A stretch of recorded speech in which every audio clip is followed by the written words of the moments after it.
Geek Citadel. You're finished. You'll go hollow.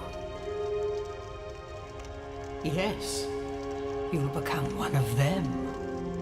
Hollows prey upon men, feast upon their souls. This is the fate of the cursed. Difficult games are coveted by the most hardcore gamers, and this may be due to many games grabbing your hand like a loving child and never letting go. The Dark Souls series is not one of those games.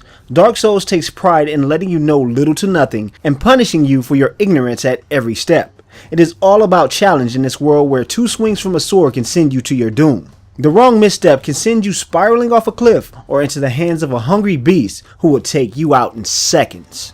Story isn't really a thing that matters in Dark Souls 2, at least not to my understanding of how things work. Everything is slowly delivered in bits and pieces of chopped up voice acting. After I heard enough people talk to me like a robot, I lost interest in this so-called story and simply spammed my way through conversations.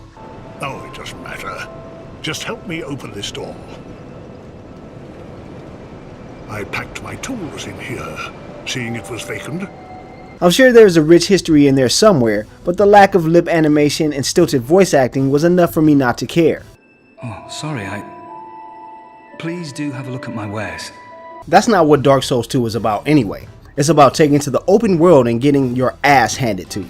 Each battle takes a large amount of patience, as even the smallest enemy can make you pay for impulsive actions. It is all about managing your stamina pool, which makes up the bulk of the movements in the title. Anything from sprinting, blocking, and attacking drains stamina from the avatar on screen. The larger the weapon is, the more damage it does to a creature, but that also means it is slower and takes more stamina. Learning the patterns of monsters' attacks is pivotal to survival. Since players can only block or dodge for a limited time, it's best to get to know your enemy well. Luckily, players can replenish their health and weapon durability at bonfires scattered around the world. These can be used as quick travel points to different locations as well. Just know that each time you activate a bonfire, the enemies in the area reset, at least until you've killed enough of them. Let me cut through all the BS and give you my honest opinion of the controls of Dark Souls 2. I'll honestly say that it is one of the most awkward games I have ever played. Half of learning to be good at Dark Souls is learning to deal with the stiff movements of the character. The tank-like movements make it hard to dodge quick strikes from enemies, who in turn will auto-target your character to follow through on strikes. Your character has to follow through with every attack animation and leave themselves exposed to incoming damage. In a way, it's the charm of Dark Souls 2 to allow for this kind of gameplay, to deal with not only the control scheme, but the enemies as well. For most people who aren't die-hard players, this game will be a turn-off. Unless you're into punishing yourself just a bit, this title isn't going to change your opinion of it. It is unforgiving, ruthless, and downright unscrupulous when it wants to be. Enemies will tag you when you've obviously evaded. You'll slide off of walls trying to make easy jumps, and so many more things that'll make you wonder if getting eaten by a lion is a better way to spend the day.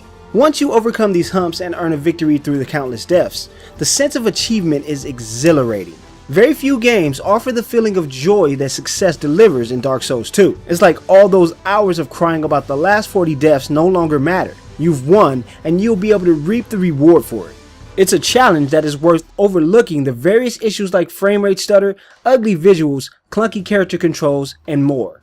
Dark Souls 2 receives 3 stars out of 5 from Geek Citadel. This isn't a game for at least 70% of the people in the world. However, if you hang around with it long enough to get over the hump of hundreds of deaths, you have a challenging and fun title just waiting to be explored.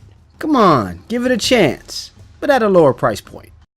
For more reviews and opinion pieces, visit geekcitadel.com. Subscribe to our YouTube channel and leave a comment below. We'd love to hear what you have to say. Thanks for watching, and see you next time.